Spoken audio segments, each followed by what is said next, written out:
लोकसभा इंतखाबात की सरगर्मी और कड़क धूप के पेश नज़र टीपीसीसी वर्किंग प्रेसिडेंट जग्गा रेड्डी ने गजवेल हल्के असेंबली में रोड शो में शिरकत की और रोड शो में अवाम और कांग्रेस वर्कर्स से मुखातिब होकर नीलम मधु मेदक पार्लियामेंट कांग्रेस कैंडिडेट को 25,000 मेजॉरिटी वोट के साथ गजवेल से वोट शेयर देने की अपील की। जग्गा रेड्डी ने कहा कि गजवेल हल्के असेंबली से 25,000 मेजॉरिटी वोट देती है तो वो गजवेल के लोगों को मल्लन सागर के मुआवजा का प्रॉब्लम हल करेंगे। गजवेल की अवाम अपनी आंखें खोले और बीआरएस पार्टी के ऊपर कांग्रेस को मेजॉरिटी दे। जग्गा रेड्डी ने कांग्रेस पार्टी वर्कर्स की मीटिंग में तेलंगाना के सियासी हालत कांग्रेस के वर्कर्स को बताया और उन्होंने कांग्रेस वर्कर्स को नीलम मधु को जिताने के लिए सबके ऊपर एक जिम्मेदारी है बताया। మన నీలం Madhu Congress party MP candidate Medak parliament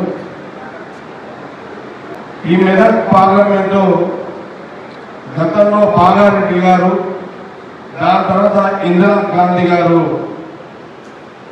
మరి ఈ ప్రాంతానికి ఎంపీగా ప్రధానమంత్రిగా కూడా ఉండే మనందరూ కూడా తెలుసు. కార్యక్రమం రాజకీయ కొన్ని కారణాల వల్ల గత 25 సంవత్సరాల నుంచి మనము అటు తెలంగాణ ఉద్యమం కానివ్వండి, కొన్ని ప్రాంతీయ పార్టీలు రావడం కానివ్వండి, ఇలాంటి సందర్భాల్లో మనకు ఎంపీ కాంగ్రెస్ పార్టీ అభ్యర్థి ఇప్పటివరకు కూడా గెలవలేకపోయింది. ఈ ఎన్నికల్లో రాష్ట్రంలో కాంగ్రెస్ పార్టీ అధికారంలో ఉంది. సోనియా గాంధీ, రాహుల్ గాంధీ గారి యొక్క నాయకత్వంలో ఇప్పుడు రేవంత్ రెడ్డి గారు ముఖ్యమంత్రిగా, పిసిసి ప్రెసిడెంట్గా, మరి ఈ ఎన్నికల్లో మనము ఈ మెదక్ పార్లమెంట్ అభ్యర్థి మనము నీలం మధుని కాంగ్రెస్ అభ్యర్థిని గెలిపించుకోవాల్సిన బాధ్యత మనందరి మీద ఉంది, గజ్వేల్ మీద ఉంది. గజ్వేల్ కార్యకర్తలారా, గజ్వేల్ నియోజకవర్గ ప్రజలారా, వేదిక మీద పెద్దలారా, అందరి మీద కూడా ఈ బాధ్యత ఉంది. మెదక్ ఎంపీ కాంగ్రెస్ అభ్యర్థి నీలం మధు గెలిపించుకున్నట్టయితే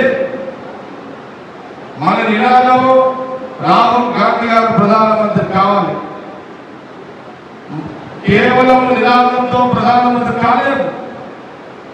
రాహుల్ గాంధీ గారు ప్రధానమంత్రి కావాలి అని అంటే మెదక్ పార్లమెంటు కాంగ్రెస్ క్యాండిడేట్ నీలం మధుని మనమందరం కూడా గెలిపించుకోవాలి. దీనికి అందరూ కూడా సిద్ధమేనా?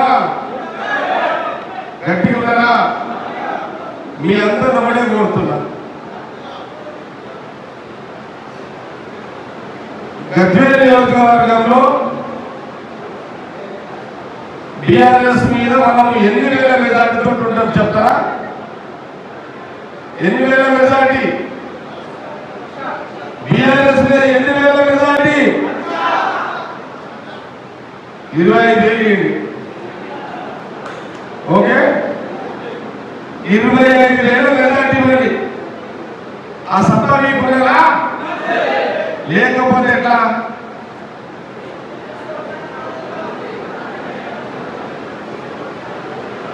ఉందా?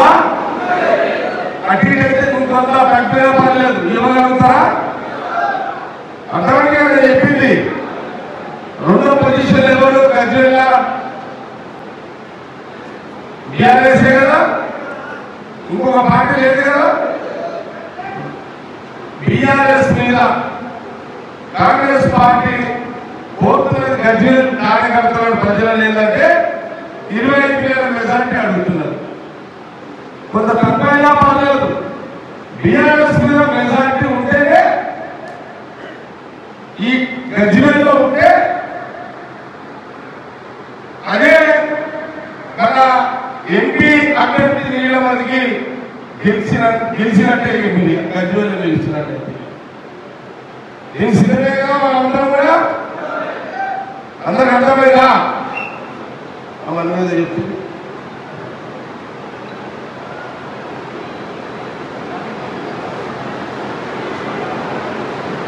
ఇంకా మొదలు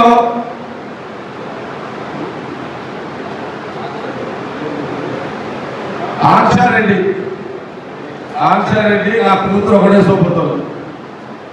యూత్ కాంగ్రెస్ లో నా కూతురు జయరెడ్డి కాకాక్షరెడ్డి కూడా బాగా యాక్టివ్ ఉన్నారు.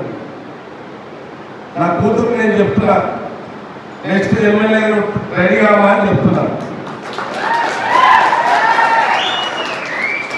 రెడీ అయితే లేదని ఆక్షరెడ్డి అడుగుతున్న వల్ల రెడీ కావా అని చెప్తున్నాను. ఓకే, ఎర్రవల్లి మల్లన్న సాగర్ సంబంధించి ఏం వద్దు భూపతారా ఎలక్షన్ అన్నా పక్కకు రాయి. భూపతారా, సురేందర్, దేవేందర్,